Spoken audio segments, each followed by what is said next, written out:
autres, nous avons dans la soirée de préparation pour...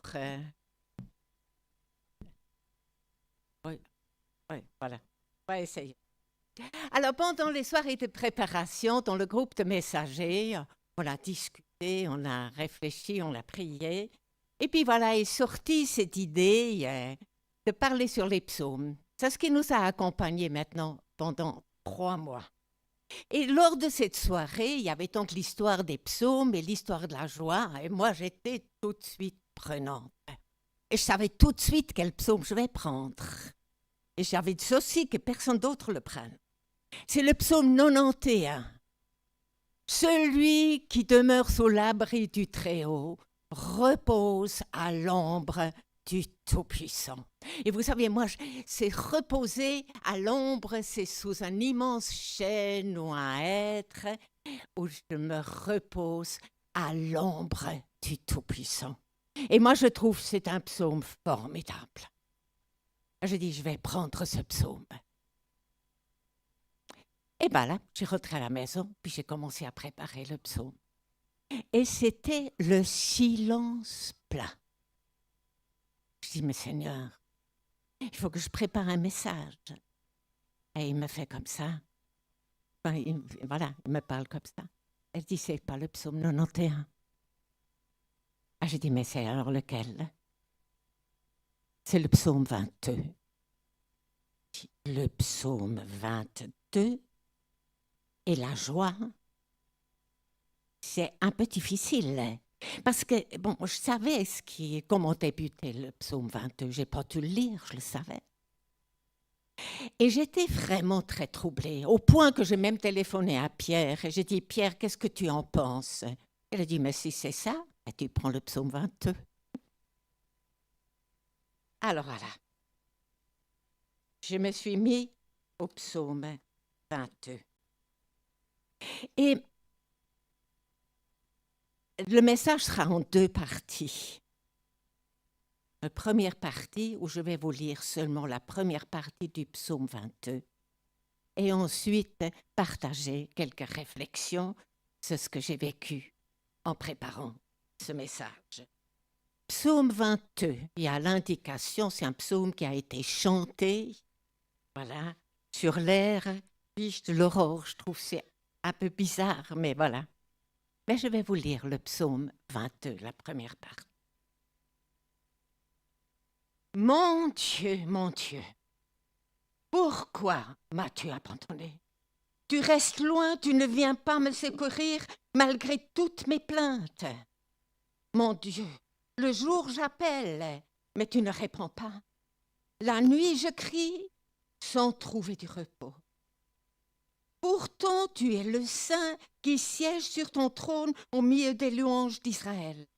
Et en toi déjà nos pères se confiaient. Oui, ils comptaient sur toi et tu les délivrais. Lorsqu'ils criaient à toi, ils étaient délivrés. Lorsqu'ils comptaient sur toi, ils n'étaient pas déçus. Mais moi, je suis un ver. Je ne suis plus un homme. Tout le monde m'insulte. Le peuple me méprise. Ceux qui me voient se rient de moi. Tous ils ricanent. On fait l'amour en secouant la tête. Ils se confient en l'Éternel. Et bien que maintenant l'Éternel le délivre, puisqu'il trouve en lui son plaisir, qu'il le libère donc. Oui, c'est bien toi qui, depuis ma naissance, m'as protégée. Tu m'as mise aux sécurités sur le sein de ma mère. Dès mon jeune âge, j'ai été placée sous ta garde. Dès avant ma naissance, tu es mon Dieu. Ne reste pas si loin de moi, car le danger est proche. Et il n'y a personne qui vient pour m'aider. De nombreux torrents m'environnent, ces fortes bêtes du bassin sont tout autour de moi. Ils ouvrent largement leur gueule contre moi. Ils sont comme un lion qui rugit et déchire. Je suis comme une eau qui s'écoule, et tous mes os sont disloqués. Mon cœur est pareil à l'acier, on dirait qu'il se fond en moi. Ma gorge est desséchée comme un tesson d'argile. Ma langue colle à mon palais. Tu me fais retourner à la poussière de la mort. Des hordes de chiens m'environnent, la meute et méchants m'assaillent. Ils ont percé mes mains, mes pieds. Je pourrais compter tous mes os. Ils me regardent, ils me toisent, ils se partagent mes habits et tirent au sort ma tunique. Mais toi, ô Éternel, ne reste pas si loin. Ô toi, ma force, viens en hâte à mon aide. Viens me sauver, délivre ma vie de l'épée. Protège-moi de la fureur des chiens. Délivre-moi de la gueule du lion. Préserve-moi des cornes des taureaux.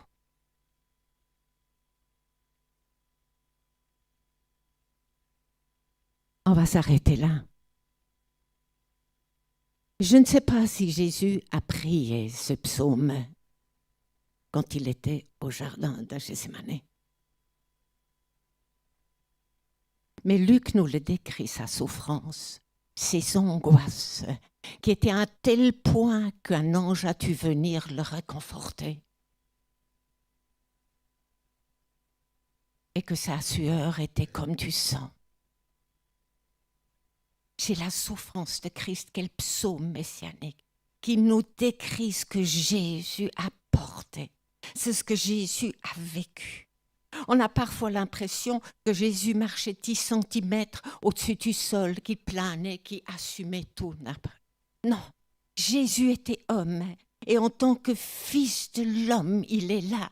Et il crie, mon Dieu, pourquoi m'as-tu abandonné? Est-ce qu'il a déjà crié ça au jardin de Gethsémani? Mais nous le savons, il a crié sur la croix. Et ça résonne. Et il faut que ça résonne dans nos cœurs. Parce que c'est le prix qu'il a payé pour nous ouvrir le chemin de la vie et pour nous réconcilier avec Dieu, le Père. C'est le chemin de douleur que le Christ est allé pour nous sauver. Et il l'a vécu jusqu'au plus profond de son être. Et j'aimerais bien qu'on reste un moment là-dedans. Moi, j'ai tout le temps tendance de tout de suite switcher sur Pâques, parce que c'est insupportable. Mais les disciples ont dû vivre au moins 3 jours dans l'insupportable. Alors supportons ce moment de l'insupportable. Aussi pendant le repas du Seigneur, qui est symbole de son corps brisé et son sang versé. Et c'est Michael qui le partagera avec nous.